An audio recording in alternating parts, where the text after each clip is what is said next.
സരസ്വതീ നമസ്തുഭ്യം വരദേ കാമരൂപിണി വിദ്യാരംഭം കരിഷ്യാമി സിദ്ധിർഭവതു may സദാ. എല്ലാവർക്കും നമസ്കാരം. അധ്യാത്മരാമായണം കിളിപ്പാട്ട് ആരണ്യകാന്ഡം ജടായു സംഗമം മുതൽ ശൂർപ്പണഖ വിലാപം വരെയുള്ള ഭാഗത്തിൻ്റെ സാരം. അഗസ്ത്യമഹർഷിയുടെ സ്തുതിയും തത്വാർത്ഥപൂർണമായ സുഭാഷിതവും കേട്ട് ശ്രീരാമൻ ബാണജാവാദികൾ നിലത്ത് വെച്ചിട്ട് അഗസ്ത്യപാദങ്ങളിൽ സാഷ്ടാംഗ പ്രണാമം നടത്തി. ലക്ഷ്മണൻ, സീത എന്നിവരോടൊപ്പം യാത്രയായ ശ്രീരാമൻ വഴിമധ്യത്തിൽ പർവ്വതത്തിൻ്റെ കൊടുമുടി പോലെ വലിപ്പമുള്ളതും വൃദ്ധനുമായ ജടായുവിനെ കണ്ടു. അത്ഭുതത്തോടും കോപത്തോടും കൂടി ശ്രീരാമൻ ലക്ഷ്മണനോട് പറഞ്ഞു: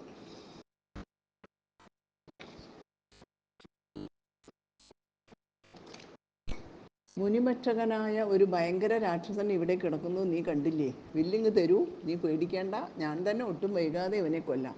ശ്രീരാമൻ ലക്ഷ്മണനോട് ഇങ്ങനെ പറഞ്ഞത് കേട്ട് ഭയന്ന പക്ഷിശ്രേഷ്ഠൻ പറഞ്ഞു: ഞാൻ വധാർഹനല്ല. അങ്ങയുടെ പിതാവിൻ്റെ ഏറ്റവും പ്രിയപ്പെട്ട സുഹൃത്താണ് ഞാൻ. അങ്ങേക്കും ഇഷ്ടപ്പെട്ടത് ഞാൻ ചെയ്യാം. അങ്ങയുടെ ഭക്തൻ കൂടിയായ ജടായുവാണ് ഞാൻ കൊല്ലപ്പെടേണ്ടവനല്ല. ഇത് കേട്ട ശ്രീരാമൻ വളരെ സ്നേഹപൂർവ്വം ജടായുവിനെ ആലിംഗനം ചെയ്ത് അനുഗ്രഹിച്ചിട്ട് പറഞ്ഞു: എങ്കിൽ ഞാൻ താമസിക്കുന്നതിന് അടുത്ത് തന്നെ നീയും വസിക്കുക. ഇനി ഒന്നുകൊണ്ടും നിനക്ക് സങ്കടമുണ്ടാകില്ല. നിന്നെ ഞാൻ സംശയിച്ചത് വളരെ കഷ്ടമായി പോയി. മേലിൽ നീ എൻ്റെ ഭൃത്യനായി കഴിയുക.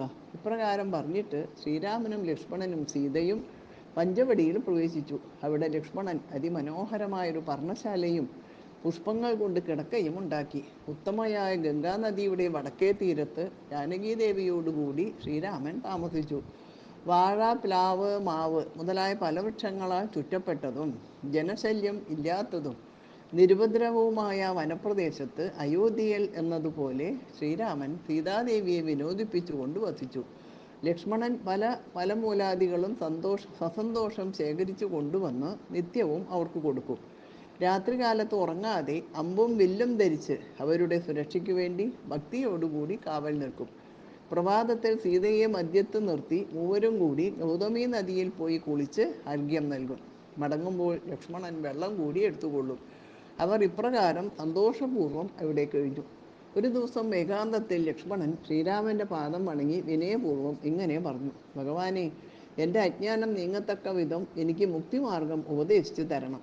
ജ്ഞാനം, വിജ്ഞാനം, ഭക്തി, വൈരാഗ്യം എന്നിവയുടെ ലക്ഷണങ്ങൾ ഉപദേശിച്ചു തരണം. ഇതെല്ലാം പറഞ്ഞു തരാൻ ഈ ഭൂമിയിൽ അങ്ങല്ലാതെ മറ്റാരും ഇല്ല. ഈ അപേക്ഷ കേട്ട ശ്രീരാമൻ അത്യധികം സന്തോഷത്തോടെ ലക്ഷ്മണനോട് പറഞ്ഞു: എന്നാൽ നീ കേട്ടുകൊള്ളുക. അതിരഹസ്യമായ ഈ ഉപദേശം കേട്ടാൽ മനസ്സിലെ വികൽപ്പ ഭ്രമം എല്ലാം നീങ്ങും. ആദ്യം മായാസ്വരൂപവും തുടർന്ന് ജ്ഞാനലബ്ധിക്കുള്ള മാർഗവും പിന്നെ വിജ്ഞാനത്തോടു കൂടിയ ജ്ഞാനവും ആത്മസ്വരൂപ ലക്ഷണവും പറഞ്ഞു തരാം. പരമാത്മാവിനെ കുറിച്ച് അറിയുമ്പോൾ മായാസംബന്ധമായ ഭയമെല്ലാം തീരും. ആത്മാവല്ലാത്ത ദേഹാദി വസ്തുക്കളെ ആത്മാവാണ് എന്ന് ധരിക്കുന്ന മിഥ്യാബോധമാണ് മായ. ഈ ബോധമാണ് ശരീരസംബന്ധിയായ സംസാരത്തിന് കാരണം. മായയ്ക്ക് വിക്ഷേപമെന്നും ആവരണമെന്നും രണ്ട് രൂപങ്ങളുണ്ട്. അതിൽ വിക്ഷേപമാണ് ചരാചര രൂപമായി ലോകത്തെ പറ്റിയുള്ള കൽപ്പനകൾ ഉണ്ടാക്കുന്നത്. ലിംഗം മുതൽ ബ്രഹ്മം വരെയുള്ള അവിദ്യാരൂപമായ അതിൻ്റെ അതിസ്ഥൂലവും സൂക്ഷ്മവുമായ ഭേദങ്ങൾ കൂടി മനസ്സിലാക്കുക. സംഗാതി, അതായത് ദേഹത്തെക്കുറിച്ച് അന്ധകരണത്തിനുള്ള അഭിമാനാദികൾ ദോഷങ്ങളെ ഉളവാക്കുന്നതും ഈ അവിദ്യയാണ്. ആനന്ദപ്രാപ്തിക്ക് കാരണമായിരിക്കുന്നത് ജ്ഞാനസ്വരൂപിണിയായ വിദ്യയാണ്. മായയാണ് പരമാത്മാവിൽ വിശ്വത്തെ കൽപ്പിക്കുന്നത്. വിശ്വമുണ്ട് എന്ന തോന്നൽ ഉളവാക്കുന്നത് മായയത്രേ. ഇരുട്ടത്തൊരു കഷ്ണം കയറ് കണ്ട് പാമ്പാണെന്ന് തെറ്റിദ്ധരിക്കുന്നത് പോലെയാണ് അത്. ചിന്തിച്ചു നോക്കിയാൽ ഒന്നും തന്നെ ഇല്ല. മനുഷ്യർ കാണുന്നതും കേൾക്കുന്നതും ഓർമ്മിക്കുന്നതും എല്ലാം സ്വപ്നതുല്യമാണ്. വാസ്തവത്തിൽ ഒന്നുമില്ല. നീ വിഭ്രമവും സംശയവുമെല്ലാം ഉപേക്ഷിക്കുക. ജീവിതമാകുന്ന സംസാരവൃക്ഷത്തിൻ്റെ വേര് ദേഹമാണ്. അത് നിമിത്തമാണ് പുത്രൻ, ഭാര്യ തുടങ്ങിയ ബന്ധങ്ങളെല്ലാം ഉണ്ടാകുന്നത്. പഞ്ചഭൂതങ്ങളെല്ലാം ഒരുമിച്ച് ചേർന്നതാണ് ദേഹം. ദേഹത്തോട് ആത്മാവിന് തോന്നുന്ന ബന്ധം മായയുടെ ശക്തി കൊണ്ടാണ്. 5 ജ്ഞാനേന്ദ്രിയങ്ങൾ, 5 കർമ്മേന്ദ്രിയങ്ങൾ, അഹങ്കാരം, ബുദ്ധി, മനസ്സ്, മൂലപ്രകൃതി എന്നിവ ഒന്നിച്ച് ചേർന്നിരിക്കുന്നതിനെ ക്ഷേത്രം എന്ന് പറയുന്നു. ഇതിന് ദേഹം എന്നുകൂടി പേരുണ്ട്. ഇവയിൽ നിന്നെല്ലാം ഭിന്നമാണ് ജീവാത്മാവ്. പരമാത്മാവ് നിശ്ചലനും നിരാമയനുമാണ്. ജീവാത്മാവിൻ്റെ സ്വരൂപം മനസ്സിലാക്കാനുള്ള ഉപായം പറഞ്ഞു തരാം. ജീവാത്മാവെന്നും പരമാത്മാവെന്നും പറയുന്നത് വെറും പര്യായ പദങ്ങൾ മാത്രമാണ്. രണ്ടും ഒന്നു തന്നെ. അവയ്ക്ക് തമ്മിൽ വ്യത്യാസമില്ല. അജ്ഞന്മാരാണ് അവയ്ക്ക് തമ്മിൽ ഭേദമുണ്ട് എന്ന് പറയുന്നത്. മാനം, ഡംഭം, ഹിംസ, വക്രത്വം, ക്രോധം എന്നിവ മനസ്സിൽ നിന്ന് കളഞ്ഞ് എപ്പോഴും സന്തുഷ്ടനായി കഴിയണം. അന്യരുടെ ആക്ഷേപാദികൾ സഹിച്ച് സമഭാവനയോടെ കോപഭാവാദികൾ ഉപേക്ഷിച്ച് ഭക്തിപൂർവം ഗുരു ശുശ്രൂഷ ചെയ്ത് മനഃശുദ്ധിയും ദേഹശുദ്ധിയും വരുത്തിക്കൊണ്ട് കഴിയുക. ദിവസവും സൽക്കർമ്മങ്ങൾ ചെയ്യണം. സത്യനിഷ്ഠയോടെ ആനന്ദപൂർവം മനസ്സ്, വാക്ക്, കർമ്മം എന്നിവയെ നിയന്ത്രിക്കണം. വിഷയസുഖങ്ങളെപ്പറ്റി ചിന്തിക്കരുത്. ജനനം, വാർദ്ധക്യം, മരണം എന്നിവയെക്കുറിച്ച് ചിന്തിച്ച് അഹങ്കാരമില്ലാതെയും സമഭാവനയോടും കൂടി ജീവിക്കണം. സർവാത്മാവാകുന്ന എന്നിൽ മനസ്സുറപ്പിച്ച് എപ്പോഴും രാമനാമം ജപിക്കുക. പുത്രൻ, ഭാര്യ, ധനം മുതലായവയോട് നിസ്സംഗത്വം പുലർത്തുക. ഒന്നിലും ആസക്തിയില്ലാതിരിക്കുക. ഇഷ്ടലാഭത്തിലും അനിഷ്ടപ്രാപ്തിയിലും മനസ്സിൻ്റെ സമനില തെറ്റാതെ സന്തുഷ്ടനായി കഴിയുക. ആളൊഴിഞ്ഞ ശുദ്ധമായ സ്ഥലത്ത് വസിക്കുക. പ്രാകൃത ജനങ്ങളുമായി വസിക്കരുത്. ഏകാന്തതയിൽ വർത്തിച്ചുകൊണ്ട് പരമാത്മജ്ഞാനം നേടാൻ താല്പര്യമുള്ളവനായി വേദാന്ത വാക്യങ്ങളുടെ അർത്ഥം ചിന്തിച്ചുകൊണ്ട് വൈദിക കർമ്മങ്ങളെ ആത്മാവിൽ സമർപ്പിച്ചാൽ മനസ്സിൽ ജ്ഞാനം ഉറയ്ക്കും, സംശയമില്ല. ആത്മാവിനെ കുറിച്ച് കേൾക്കണമെങ്കിൽ പറയാം. ദേഹം, ജീവൻ, ബുദ്ധി, അഹങ്കാരം, മനസ്സ് എന്നിവയൊന്നും ആത്മാവല്ല. ഇവയ്ക്കെല്ലാം മേലെയാണ് അമേയനായ പരമാത്മാവിൻ്റെ നില. ശുദ്ധവും അവ്യക്തവും ബുദ്ധവുമായ ചിതാത്മാവിനെ തത്, അതായത് അത് പദം കൊണ്ട് സൂചിപ്പിക്കുന്നു. അതും ത്വം പറയുമ്പോൾ നീ, അതും ത്വം എന്ന പദം കൊണ്ട് സൂചിപ്പിക്കുന്ന നീയും ഒന്നാണെന്ന് മനസ്സിലാക്കണം. ഇങ്ങനെ ജ്ഞാനം കൊണ്ട് ആ പരമാത്മാവ് നീയാകുന്നു, അതായത് തത് ത്വം അസി എന്ന പരമസത്യം ക്രമേണ നിനക്കറിയാൻ കഴിയും. ജ്ഞാനം എന്നാൽ പരമാത്മസ്വരൂപനായ എന്നെ കാട്ടിത്തരുന്നത് തന്നെ. ജ്ഞാനമുണ്ടാകുന്നത് വിജ്ഞാനം കൊണ്ടാണ്. ഞാൻ പരമാത്മാവാണ് എന്നറിയാനുള്ള ഉപായമാണ് വിജ്ഞാനം. പരിപൂർണനും സർവ്വജീവജാലങ്ങളുടെയും ഉള്ളിൽ വർത്തിക്കുന്നവനും പരിച്ഛേദിക്കാൻ കഴിയാത്തവനുമാണ് ചിദാനന്ദനായ പരമാത്മാവ്. ഏകനും അദ്വയനും ജഗന്മയനും യോഗേശനും സകലതിനും ആധാരമായിട്ടുള്ളവനും നിരാധാരനും നിത്യനും സത്യജ്ഞാനാദി ലക്ഷണങ്ങളോടുകൂടിയവനും ബ്രഹ്മസ്വരൂപനും ബുദ്ധിക്ക് വിഷയമായ ഉപായങ്ങൾ, ഉപാധികൾ എന്നിവ കൊണ്ടൊന്നും മനസ്സിലാക്കാൻ കഴിയാത്ത തലത്തിൽ സ്ഥിതി ചെയ്യുന്നവനുമാണ് മായാമയനായ പരമാത്മാവ്. ഏകാഗ്രമനസ്കരായ യോഗികൾക്ക് ജ്ഞാനത്തിലൂടെ ആ പരമാത്മാവിനെ പ്രാപിക്കാൻ കഴിയും. ആചാര്യന്മാരുടെയും ശാസ്ത്ര സമൂഹത്തിൻ്റെയും ഉപദേശത്താൽ അറിയാൻ കഴിയുന്ന ജീവാത്മാ പരമാത്മാക്കളുടെ ഐക്യബോധമാണ് ജ്ഞാനം. ജീവാത്മാ പരമാത്മാക്കളുടെ ഈ ഐക്യബോധം മൂലവിദ്യ എന്നും അറിയപ്പെടുന്നു. കാര്യകാരണങ്ങൾ ആത്മാവിൽ ലയിക്കുമ്പോഴുള്ള അവസ്ഥയത്രേ മുക്തി. ഈ ലയത്തോട് വേർപെട്ട് നിൽക്കുന്നത് ആത്മാവ് മാത്രമാണ്. ജ്ഞാനം, വിജ്ഞാനം, വൈരാഗ്യം എന്നിവയോടുകൂടിയ ആനന്ദമയമായ മോക്ഷസ്വരൂപ തത്വം പറയാനും അറിയാനും വേണ്ടത്ര ബോധമുള്ളവർ ഈ ലോകത്ത് ആരുമില്ല. എന്നോട് ഭക്തിയില്ലാത്തവർക്ക് ഈ ബോധം ലഭിക്കുകയില്ല. എന്നോടുള്ള ഭക്തി ഒന്നുകൊണ്ട് മാത്രം മോക്ഷം ലഭിക്കുകയും ചെയ്യും. കണ്ണുണ്ടെങ്കിലും രാത്രിയിൽ കാണാൻ പ്രയാസമാണ്. നേർവഴി കണ്ട് നടക്കണമെങ്കിൽ വിളക്ക് കൂടിയേ തീരൂ. അതുപോലെ ശ്രീരാമഭക്തി ഉണ്ടായാലേ ഭക്തന് പരമാത്മസ്വരൂപം ദർശിക്കാൻ കഴിയൂ. ഭക്തി ഉണ്ടാകാനുള്ള കാരണത്തെക്കുറിച്ച് ഇനി പറയാം. എൻ്റെ ഭക്തന്മാരോടുള്ള നിരന്തര സമ്പർക്കം, അവരെ നിരന്തരം സേവിക്കൽ, ഏകാദശി തുടങ്ങിയ വ്രതങ്ങൾ അനുഷ്ഠിക്കൽ, പൂജ, വന്ദനം, ധ്യാനം, ദാസ്യം, അഗ്നിയിൽ ഹോമം, ബ്രാഹ്മണർക്ക് ആഹാരം നൽകൽ, അഗ്നിഹോത്രികളായ ബ്രാഹ്മണർക്ക് അന്നദാനം, എൻ്റെ കഥകളുടെ പാരായണം, ശ്രവണം, എൻ്റെ നാമകീർത്തനം എന്നിവയെല്ലാം നിരന്തരം ചെയ്യുന്നവർക്ക് എന്നിൽ തീർച്ചയായും ഭക്തി ഉണ്ടാകും. ഭക്തി വർദ്ധിച്ചാൽ പിന്നെ മുക്തിക്ക് മറ്റൊന്നും വേണ്ട. ഉത്തമരിൽ ഉത്തമരാണ് ഭക്തർ. ഭക്തന് ജ്ഞാനവും വിജ്ഞാനവും വൈരാഗ്യവും പെട്ടെന്നുണ്ടാകും. തുടർന്ന് മുക്തിയും ലഭിക്കും. നീ ചോദിച്ചതിനാൽ നിനക്ക് ഞാൻ മുക്തിമാർഗം ഉപദേശിച്ചു തന്നു. ഇത് എല്ലാവരോടും പറയാവുന്നതല്ല. വളരെ രഹസ്യമായ ഒന്നാണ് ഇത്. ഭക്തന്മാർക്ക് മാത്രമേ ഇത് ഉപദേശിച്ചു കൊടുക്കാവൂ. ഭക്തനാണെങ്കിൽ അവനോട് വിശ്വാസമുള്ളതുകൊണ്ട് ചോദിച്ചില്ലെങ്കിലും അവൻ ഉപദേശിച്ചു കൊടുക്കാം. ഭക്തിയും വിശ്വാസവും ശ്രദ്ധയുമുള്ള മനുഷ്യൻ നിത്യവും ഈ ഉപദേശം പാരായണം ചെയ്താൽ അവൻ്റെ അജ്ഞാനം നശിക്കും. ഭക്തരായ യോഗീന്ദ്രന്മാർ മുക്തി കരഗതമായിട്ടുള്ളവരാണ് എന്ന് അറിയുക. ഇപ്രകാരം ലക്ഷ്മണനോട് പല കാര്യങ്ങളും പറഞ്ഞുകൊണ്ട് ശ്രീരാമൻ കുറച്ചു നേരം കഴിച്ചു. ഇനി ശൂർപ്പണഖ ആഗമനം. അപ്പോൾ ഗൗതമി നദീതീരത്തെ കൊടുങ്കാട്ടിനുള്ളിൽ മനോഹരമായ പഞ്ചവടി പ്രദേശത്ത് സഞ്ചരിക്കുന്നവളും ജനസ്ഥാനത്ത് താമസിക്കുന്നവളും ഇഷ്ടം പോലെ രൂപം ധരിക്കാൻ കഴിവുള്ളവളും സുന്ദരിയും ആരെയും മോഹിപ്പിക്കുന്നവളുമായ ഒരു രാക്ഷസി താമര, കൊടി, വജ്രം, തോട്ടി എന്നീ അടയാളങ്ങളുള്ള കാലടിപ്പാടുകൾ നിലത്ത് പതിഞ്ഞു കിടക്കുന്നത് കണ്ടു. ആ പദസൗന്ദര്യം കണ്ട് മോഹിതയായ അവൾ കൗതുകപൂർവ്വം അടയാളങ്ങൾ നോക്കി ശ്രീരാമൻ്റെ ആശ്രമത്തിലെത്തി. അനേകായിരം സൂര്യമണ്ഡലങ്ങളുടെ ഉജ്ജ്വല ശോഭയോടു കൂടിയവനും സൂര്യവംശത്തിൽ ജനിച്ചവനും സംസാര ദുഃഖം നശിപ്പിക്കുന്നവനും മായാമയനും കാമദേവന് തുല്യനും ലക്ഷ്മീകാന്തനും മനോഹരനും മനുഷ്യരിൽ വീരനായിട്ടുള്ളവനും മധു എന്ന രാക്ഷസനെ കൊന്നവനുമായ ശ്രീരാമചന്ദ്രൻ സീതാദേവിയോടൊപ്പം വസിക്കുന്നത് കണ്ട് അവൾ വളരെയധികം കാമപീഡിതയായി. ആ രാക്ഷസി ഒരു സുന്ദരിയുടെ വേഷം ധരിച്ച് പുഞ്ചിരിയോടുകൂടി ലക്ഷ്മീകാന്തനായ ശ്രീരാമനോട് ഇങ്ങനെ പറഞ്ഞു: ഭവാൻ ആരാണ്? ആരുടെ മകനാണ്? ഇവിടെ വരാൻ എന്താണ് കാരണം? സത്യമായി എല്ലാം പറയൂ.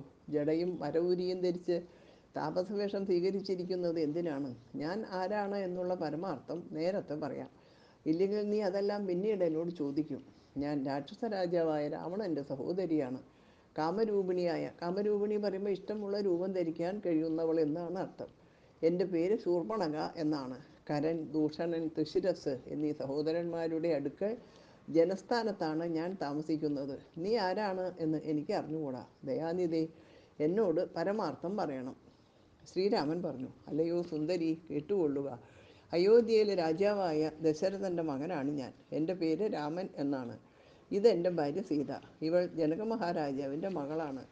ഇവൻ എൻ്റെ സഹോദരനായ ലക്ഷ്മണനാണ്. സുന്ദരി, എന്നെക്കൊണ്ട് വല്ല കാര്യവും നിനക്ക് സാധിക്കാനുണ്ടോ? നിന്റെ ആഗ്രഹം എന്താണ് എന്ന് മടി കൂടാതെ പറയുക. ശ്രീരാമൻ്റെ വാക്കുകൾ കേട്ട രാക്ഷസി പറഞ്ഞു: നീ എന്നോടൊന്നിച്ച് വന്ന് സുഖിച്ച് വസിക്കണം. നിന്നെ വിട്ടുപോകാൻ എനിക്ക് ശക്തിയില്ല. നീ എന്നെ ഭാര്യയായി സ്വീകരിക്കണം. ശ്രീരാമൻ സീതയെ നോക്കി പുഞ്ചിരിച്ചുകൊണ്ട് ശൂർപ്പണഖയോട് പറഞ്ഞു: ഞാൻ താപസവേഷം ധരിച്ച് എല്ലായ്പ്പോഴും കാടുകൾ തോറും സഞ്ചരിക്കുന്നവനാണ്. ഈ സീത എൻ്റെ ഭാര്യയാണ്. ഇവളെ ഒരിക്കലും ഉപേക്ഷിക്കാൻ കഴിയുകയില്ല. സപത്നി ഉണ്ടായാലുള്ള ദുഃഖം വളരെ കഷ്ടതരമാണ്. ദുഃഖം സഹിക്കാൻ നീയും കരുത്തുള്ളവളല്ല. എൻ്റെ സഹോദരനായ ലക്ഷ്മണൻ സുന്ദരനും മനോഹരനുമാണ്. നീയാകട്ടെ ലക്ഷ്മി ദേവിക്ക് തുല്യയും. എല്ലാം കൊണ്ടും നിങ്ങൾക്ക് തമ്മിൽ വളരെ ചേർച്ചയുണ്ട്.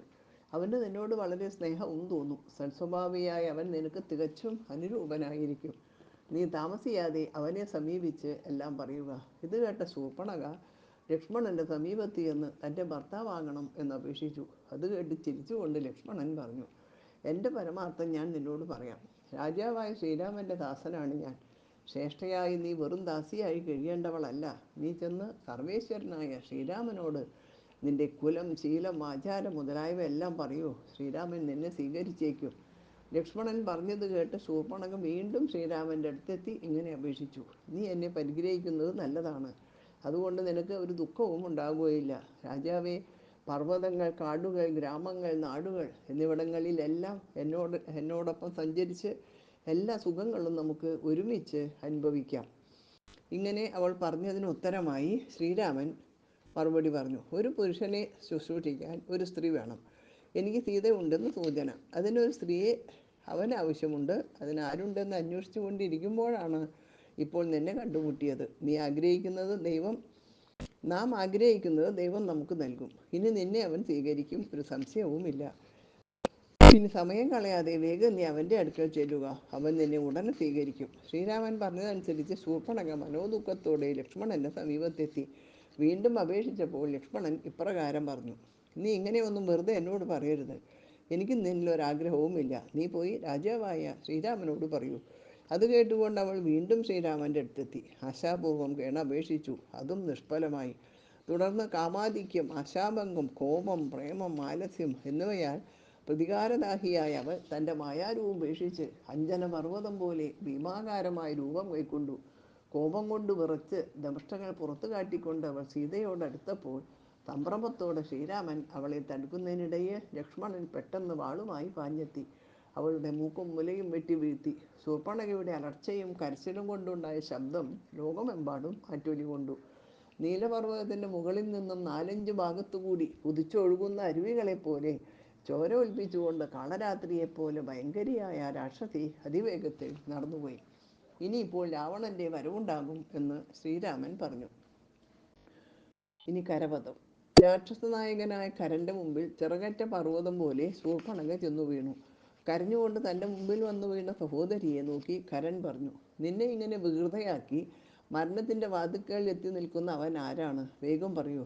നെടുവീർപ്പിട്ടും വിറച്ചും തൊണ്ടയിടർച്ചയോടെ അലറിയും ദുഃഖത്തോടും ഭയത്തോടും കൂടി ശൂർപ്പണഖ ഇങ്ങനെ പറഞ്ഞു, ദശരഥൻ്റെ പുത്രന്മാരായി രണ്ടുപേരുണ്ട്. അവർ ഉത്തമ ഗുണവാന്മാരും പ്രസിദ്ധരുമാണ്. രാമൻ, ലക്ഷ്മണൻ എന്നിങ്ങനെയാണ് അവരുടെ പേരുകൾ. അവരോടൊപ്പം ഒരു സുന്ദരിയുമുണ്ട്. അവളുടെ പേര് സീത എന്നാണ്. ജ്യേഷ്ഠൻ്റെ നിർദ്ദേശമനുസരിച്ച് ഭയങ്കരനായ അനുജൻ വാളുകൊണ്ട് എൻ്റെ മുലയും മറ്റും മുറിച്ചു. ശത്രുവായ ശൂരനായ ശൂരനായി നീ അവരെ കൊന്ന് എൻ്റെ ദാഹം തീരുന്നതുവരെ എനിക്ക് ചോര നൽകുക. പച്ചമാംസം തിന്ന് രക്തം കുടിച്ചാൽ എൻ്റെ ആഗ്രഹം സഫലമാകും. ഇത് കേട്ട ഖരൻ കോപത്തോടെ ഇങ്ങനെ പറഞ്ഞു, മര്യാദ കേട്ട ഈ മനുഷ്യാതമന്മാരെ കൊന്ന് എൻ്റെ സഹോദരിക്ക് ആഹാരം നൽകുന്നതിന് വേണ്ടി നിങ്ങൾ 14 പേർ പോകുക. നീ അവരോടൊപ്പം പോയി നിന്റെ ശത്രുക്കളെ കാട്ടിക്കൊടുക്കുക. നിന്റെ ആഗ്രഹം ഇവർ നിറവേറ്റി തരും. ഇപ്രകാരം പറഞ്ഞിട്ട് ഖരൻ 14 രാക്ഷസന്മാരെ അയച്ചു. ശൂലം, മുൾത്തടി, ഇരുമ്പുലയ്ക്ക, വാൾ, വില്ല്, അമ്പ്, പിന്നീറുതടി മുതലായ പലതരം ആയുധങ്ങളുമായി അവർ വർദ്ധിച്ച കോപത്തോടെ ആർത്തു വിളിച്ചുകൊണ്ട് അഹങ്കാരത്തോടെ യുദ്ധത്തിനൊരുങ്ങി പഞ്ചവടിയിലെത്തി. അവർ കടുത്ത ശത്രുതയോടെ രാമനെ വളഞ്ഞു നിന്ന് ആയുധങ്ങൾ പ്രയോഗിച്ചു. സൂര്യവംശത്തിൽ ജനിച്ച ഉത്തമോത്തമനായ രാമൻ തൻ്റെ നേർക്ക് ശത്രുക്കളയച്ച ആയുധങ്ങൾ ഓരോന്നും ഓരോ ശരം കൊണ്ട് മുറിച്ചു വീഴ്ത്തി. അനന്തരം അവരെ ഓരോ ശരമെയ്ത് വധിച്ചു. അത് കണ്ട് പേടിച്ചോടിയ ശൂർപ്പണഖ കണ്ണീരൊഴുക്കി അലറിക്കൊണ്ട് ഖരൻ്റെ മുമ്പിൽ ചെന്നു വീണു. അപ്പോൾ ഖരൻ ചോദിച്ചു, നിന്നോടുകൂടി ഇവിടെ നിന്ന് പറഞ്ഞയച്ച 14 പേര് എവിടെ പോയി? പറയൂ. ശൂർപ്പണഖ പറഞ്ഞു, അവിടെ ചെന്ന് രാമനോട് എതിരിട്ടപ്പോൾ രാമശരങ്ങളേറ്റ് ഇങ്ങനെ വരാത്ത വിധം തെക്കോട്ട് പോയി. ഇത് കേട്ട് കോപിഷ്ഠനായ ഖരൻ പറഞ്ഞു, ദൂഷണനും അനുജനായ തൃശിരസും 14,000 രാക്ഷസന്മാരും യുദ്ധത്തിനായി എന്നോടൊപ്പം പോരട്ടെ. ഘോരനായ ഖരൻ ഇങ്ങനെ പറഞ്ഞത് കേട്ട് ശൂരനായ തൃശിരസും വീരനായ ദൂഷണനും ഖരനോടൊപ്പം ധീരതയോടെ യുദ്ധം ചെയ്യുന്നതിന് പുറപ്പെട്ടു. രാക്ഷസപ്പടയുടെ രൂക്ഷമായ കോലാഹലം കേട്ടപ്പോൾ രാമൻ ലക്ഷ്മണനോട് പറഞ്ഞു, ബ്രഹ്മാണ്ടം നടുങ്ങുമ്പോലുള്ള കോലാഹലമാണ് കേൾക്കുന്നത്. രാക്ഷസപ്പട നമ്മോട് യുദ്ധത്തിന് വരികയാണ്. ഇനി അതിഭയങ്കരമായ യുദ്ധമുണ്ടാകും. നീ സധൈര്യം ഒരു കാര്യം ചെയ്യണം. സീതയെ ഒരു ഗുഹയിലാക്കി പേടി കൂടാതെ സംരക്ഷിക്കണം. ഇവരെയെല്ലാം കൊല്ലാൻ ഞാൻ ഒരുത്തൻ മതി. നിനക്ക് മനസ്സിൽ ഒരു സംശയവും വേണ്ട. മറ്റൊന്നും ഞാൻ പറയുന്നില്ല. സീതയെ രക്ഷിച്ചു കൊള്ളാമെന്ന് നീ ശപഥം ചെയ്യണം. അങ്ങനെ തന്നെ എന്ന് പറഞ്ഞുകൊണ്ട് തൊഴുതുകൊണ്ട് ലക്ഷ്മണൻ സീതയെയും കൊണ്ട് ഒരു ഗുഹയിലേക്ക് പോയി. ശ്രീരാമൻ അമ്പും വില്ലുമെടുത്ത് യുദ്ധത്തിനായി സന്തോഷപൂർവ്വം തയ്യാറായി നിന്നപ്പോൾ ആർത്തു വിളിച്ച് രാക്ഷസപ്പട കൂട്ടമായി വന്ന് ആയുധങ്ങൾ പ്രയോഗിച്ചു തുടങ്ങി. മരങ്ങൾ, കല്ലുകൾ എന്നിവ ശ്രീരാമൻ്റെ നേരെ എറിഞ്ഞു. മുമ്പിലെത്തിയ രാക്ഷസ സൈന്യത്തെ മുഴുവൻ രാമൻ മൂർച്ചയേറിയ അമ്പുകൾ കൊണ്ടുവധിച്ചു. ഭയങ്കരനും സേനാപതിയുമായ ദൂഷണൻ ശിവതുല്യനായ രാമൻ്റെ നേരെ ശരങ്ങൾ ചൊരിഞ്ഞു. അവയെല്ലാം രാമശരമേറ്റ് എൺമണി പോലെ തകർന്നു. 4 ശരങ്ങൾ കൊണ്ട് ദൂഷണൻ്റെ 4 കുതിരകളെയും തേരാളിയെയും കൊന്നു. അവൻ്റെ വില്ലും കൊടിമരവും മുറിച്ചു കളഞ്ഞപ്പോൾ കോപത്തോടെ അവൻ തേരിൽ നിന്നും ഭൂമിയിലേക്ക് ചാടി. പിന്നീട് 100 ഭാരം ഇരുമ്പുകൊണ്ട് നിർമ്മിച്ച ഇരുമ്പുലക്കയുമായി അവൻ ശ്രീരാമനെ നേരിട്ടു. ശ്രീരാമൻ അവൻ്റെ കൈ മുറിച്ചിട്ട് ഇരുമ്പുലക്ക എടുത്ത് തലക്കടിച്ചു. തല പിളർന്ന് ഭൂമിയിൽ വീണ ദൂഷണൻ കാലപുരി പോകി. ദൂഷണൻ കൊല്ലപ്പെട്ടപ്പോൾ തൃശിരസ് കോപത്തോടെ 3 ശരമെയ്തു. 3ഉം രാമൻ ഖണ്ഡിച്ചിട്ട് അവൻ്റെ നേർക്ക് 3 ശരങ്ങൾ അയച്ചു. അവ 3ഉം എയ്തു മുറിച്ചിട്ട് അവൻ രാമൻ്റെ നേർക്ക് 100 ബാണങ്ങൾ എയ്തു. അവ 100ഉം ഖണ്ഡിച്ചിട്ട് രാമൻ 1000 ബാണങ്ങൾ അയച്ചു. തൃശിരസ് അവയും മുറിച്ചിട്ട് 10,000 ബാണം എയ്തപ്പോൾ ശ്രീരാമൻ അവയും തകർത്തു. പിന്നീട് അർദ്ധചന്ദ്രാകൃതിയിലുള്ള ഒരു അമ്പുകൊണ്ട് തൃശിരസിൻ്റെ ശിരസ് 3ഉം മുറിച്ച് പന്താടി. അപ്പോൾ ഖരൻ ആദിത്യനെ പോലെ ഉജ്ജ്വല ശോഭയുള്ള തേരിൽ കയറി വന്ന് ഞാണൊലി മുഴക്കിക്കൊണ്ട് രാമൻ്റെ നേർക്ക് ശരങ്ങളെയ്തു. അവയെല്ലാം രാമൻ ഖണ്ഡിച്ചു. രാമനും ഖരനും അയച്ച ബാണങ്ങൾ കൊണ്ട് ഭൂമിയും ആകാശവും കാണാൻ കഴിയാതെയായി. രാമൻ്റെ നിഷ്ഠുരതരമായ വിൽപ്പിടിയിലേക്ക് ഖരൻ ശരമെയ്തു. രാമൻ്റെ വില്ല് മുറിച്ചു. തുടർന്ന് രാമൻ്റെ പടച്ചട്ട തകർത്തു. രാമശരീരത്തിലെ മുറിവുകൾ കണ്ട താപസന്മാരും ദേവന്മാർ തുടങ്ങിയ സജ്ജനങ്ങളും ദുഃഖത്തോടെ കഷ്ടം കഷ്ടം എന്ന് പറഞ്ഞ് വിലപിച്ചു. രാമൻ ജയിക്കട്ടെ, രാമൻ ജയിക്കട്ടെ എന്ന് ഭയത്തോടെ ദേവന്മാരും താപസന്മാരും പറഞ്ഞു. അപ്പോൾ പണ്ട് ദേവേന്ദ്രൻ അഗസ്ത്യനെ ഏൽപ്പിച്ചിരുന്ന വൈഷ്ണവചാപം രാമൻ്റെ കയ്യിൽ കാണായി വന്നു. ആ ദിവ്യചാപം ധരിച്ചു നിന്ന ശ്രീരാമൻ്റെ വൈഷ്ണവ തേജസ് ദിക്കുകളെല്ലാം വ്യാപിച്ചു. ശ്രീരാമൻ ഖരൻ്റെ വില്ലും പടച്ചട്ടയും കർണാഭരണങ്ങളും മാലയും കിരീടവും എല്ലാം മുറിച്ചെറിഞ്ഞു. തേരാളിയെയും കുതിരകളെയും കൊന്നിട്ട് ശ്രീരാമൻ ഖരനോടടുത്തപ്പോൾ ഖരൻ മറ്റൊരു തേരിൽ കയറി രാമനെ നേരിട്ടു. പെട്ടെന്ന് രാമൻ അത് തകർത്തു. തുടർന്ന് ഗദയുമായി ഖരൻ വരുന്നത് കണ്ട് അതും ശരങ്ങൾ കൊണ്ട് രാമൻ പൊടിച്ചു. വർദ്ധിച്ച കോപത്തോടെ പിന്നെ മറ്റൊരു തേരിൽ കയറി വന്ന ഖരൻ രാമൻ്റെ നേർക്ക് അസ്ത്രങ്ങൾ ചൊരിഞ്ഞു. ഖരൻ രാമൻ്റെ നേരെ ആഗ്നേയാസ്ത്രം അയച്ചു. രാമൻ നിഷ്പ്രയാസം അതിനെ വാരുണാസ്ത്രം കൊണ്ട് തടുത്തു. അപ്പോൾ കരനയച്ച കൗബേരാസ്ത്രം ഐന്ദ്രാസ്ത്രം കൊണ്ട് രാമൻ തടുത്തു. തുടർന്ന് കരനയച്ച നൈരുതാസ്ത്രം രാമൻ യാമ്യാസ്ത്രം കൊണ്ട് പ്രതിരോധിച്ചു. തുടർന്ന് കരനയച്ച വായവ്യാസ്ത്രത്തെ ഐന്ദ്രാസ്ത്രം കൊണ്ടും ഗാന്ധർവാസ്ത്രത്തെ ഗൗഹ്യകമസ്ത്രം കൊണ്ടും ആസുരാസ്ത്രത്തെ ദൈവാസ്ത്രം കൊണ്ടും ഐഷികാസ്ത്രത്തെ വൈഷ്ണവാസ്ത്രം കൊണ്ടും രാമൻ തൊടുത്തു. അനന്തരം 3 അമ്പുകൊണ്ട് കരൻ്റെ തേരാളിയെയും കുതിരകളെയും കൊന്നിട്ട് തേരും പൊടിയാക്കി. അപ്പോൾ രാക്ഷസനായകൻ കോപത്തോടെ ശൂലവുമേന്തി രാമനോടടുത്തു. ഒടുവിൽ ശ്രീരാമൻ ഇന്ദ്രദൈവതം എന്ന അസ്ത്രം കൊണ്ട് ഇന്ദ്രശത്രുവായ ഖരൻ്റെ തല അറുത്തു. ആ ശിരസ് ലങ്കാനഗരത്തിലെ വടക്കേ ഗോപുരത്തിൽ ചെന്നു വീണു. അതിനുശേഷം അമ്പ് തിരികെ രാമൻ്റെ അവനാഴിയിൽ പ്രവേശിച്ചു. ഗോപുരദ്വാരത്തിൽ വന്നു വീണ് ശിരസ് കണ്ടത് ആരുടെ തലയാണെന്ന് രാക്ഷസന്മാർ സംശയത്തോടും ദുഃഖത്തോടും കൂടി നോക്കി നിന്നു. 3.25 നാഴിക നേരം കൊണ്ട് രാമൻ, ഖരൻ, ദൂഷണൻ, തുശിരസ് എന്നിവരെയും 14,000 രാക്ഷസപ്പടയെയും വധിച്ചു. ഇത് കണ്ട് ശൂർപ്പണഖ ദുഃഖഭാരത്താൽ നിലംപതിച്ചു. കൊല്ലപ്പെട്ട 14,000 രാക്ഷസരും ദിവ്യരൂപം ധരിച്ച് ശ്രീരാമനിൽ നിന്ന് ജ്ഞാനോപദേശം നേടി. അനന്തരം അവരെല്ലാം ശ്രീരാമനെ പ്രദക്ഷിണം വെച്ച് നമസ്കരിച്ച് വണങ്ങി സ്തുതിച്ചു. ലോകാഭിരാമനായ നിന്റെ പാദാംബുജങ്ങൾ ഞങ്ങൾ നമസ്കരിക്കുന്നു. സകല പാപങ്ങളെയും നശിപ്പിക്കുന്നവനും ഭക്തന്മാർക്ക് അഭീഷ്ടങ്ങൾ ദാനം ചെയ്യുന്നവനും സകലതിൻ്റെയും നാഥനും ദയാവാരിധിയും രഘുപതിയും രമാകാന്തനുമായ ഭവാനിൽ ഞങ്ങളുടെ മനസ്സ് രമിക്കുവാൻ അവിടുന്ന് അനുഗ്രഹിക്കണം. മുനിമാർ അങ്ങയുടെ പാദകമലങ്ങൾ നിത്യവും ധ്യാനിച്ച് ജനനമരണ രൂപത്തിലുള്ള സംസാര ദുഃഖത്തെ തരണം ചെയ്യുന്നു.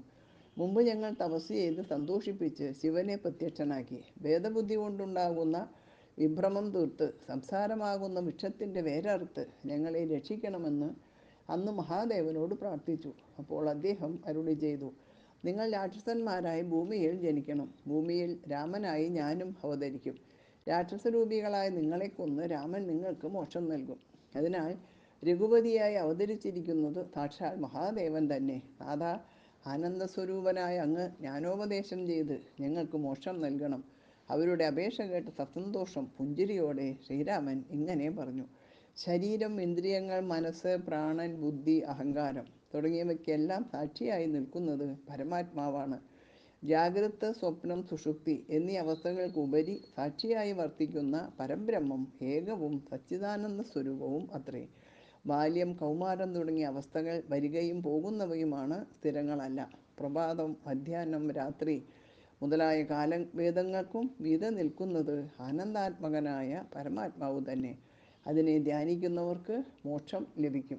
ദേവദേവേശനും ജഗൽകാരണനുമായ ദശരഥപുത്രൻ ഇങ്ങനെ ജ്ഞാനോപദേശം ചെയ്ത് മോക്ഷം നൽകി അവരെ അനുഗ്രഹിച്ചു. ശ്രീരാമൻ 3.25 നാഴിക കൊണ്ട് 14,000 രാക്ഷസ സൈന്യത്തെയും കൊന്നൊടുക്കി. ലക്ഷ്മണൻ സീതാദേവിയോട് കൂടി വന്ന് രാമനെ നമസ്കരിച്ചു. ആയുധങ്ങൾ കൊണ്ട് മുറിവേറ്റ ഭർത്താവിൻ്റെ ശരീരം കണ്ട് കണ്ണീരൊഴുക്കിക്കൊണ്ട് സീതാദേവി തൃക്കൈകൾ കൊണ്ട് പതുക്കെ പതുക്കെ തടവി മുറിവ് പൊറുപ്പിച്ച് അതിൻ്റെ പാടുമില്ലാതാക്കി. രാക്ഷസവീരന്മാർ മരിച്ചു കിടക്കുന്നത് കണ്ട് ലക്ഷ്മണൻ അത്ഭുതപ്പെട്ടു. ഇനിയിപ്പോൾ രാവണൻ ഇങ്ങോട്ട് വരും എന്ന് ശ്രീരാമൻ പറഞ്ഞു. പിന്നീട് അദ്ദേഹം ലക്ഷ്മണനോട് പറഞ്ഞു, ഇവിടെ നടന്ന യുദ്ധത്തിൽ കരൻ, ദൂഷണൻ, തുശിരസ് എന്നിവരും 14,000 രാക്ഷസന്മാരും കൊല്ലപ്പെട്ട് മുക്തി പ്രാപിച്ചത് നീ ചെന്ന് താപസന്മാരെ അറിയിച്ചിട്ട് വരിക. പാപനാശനായ ശ്രീരാമൻ പറഞ്ഞതനുസരിച്ച് ലക്ഷ്മണൻ ശത്രുക്കൾ, കാലനായ ഖരൻ തുടങ്ങിയവർ കൊല്ലപ്പെട്ട വിവരം മുനിമാരോട് ചെന്ന് പറഞ്ഞു. ഇനി വൈകാതെ ദേവവൈരികളായ രാക്ഷസന്മാരെല്ലാം നശിക്കുമെന്ന് മഹർഷിമാർക്ക് മനസ്സിലായി. രാമൻ, ലക്ഷ്മണൻ, സീത എന്നിവരെ രാക്ഷസമായ ബാധിക്കാതിരിക്കുന്നതിന് വേണ്ടി ശരീരത്തിൽ ധരിക്കുന്നതിന് മുനിമാർ നിർമ്മിച്ച മോതിരം, ചൂടാരത്നം, പടച്ചട്ട എന്നിവ ലക്ഷ്മണൻ വശം കൊടുത്തയച്ചു. ഇവ മൂന്നും ലക്ഷ്മണൻ ശ്രീരാമൻ്റെ കാൽക്കൽ കൊണ്ടുവന്ന് വെച്ച് ഭക്തിപൂർവ്വം വണങ്ങി നിന്നു. മോതിരമെടുത്ത് ശ്രീരാമൻ വിരലിലണിഞ്ഞു. ചൂടാരത്നം സീതയ്ക്കും പടച്ചട്ട ലക്ഷ്മണനും നൽകി. ഇനി ശൂർപ്പണഖാ വിലാപം എന്ന ഭാഗമാണ്. അത് നാളെ കേൾക്കാം. എല്ലാവർക്കും നമസ്കാരം. കായേന വാചാ മനസേന്ദ്രിയൈർവാ ബുദ്ധ്യാത്മനാ വാ പ്രകൃതേ സ്വഭാവാത് കരോമി യദ്യത് സകലം പരസ്മൈ നാരായണായേതി സമർപ്പയാമി.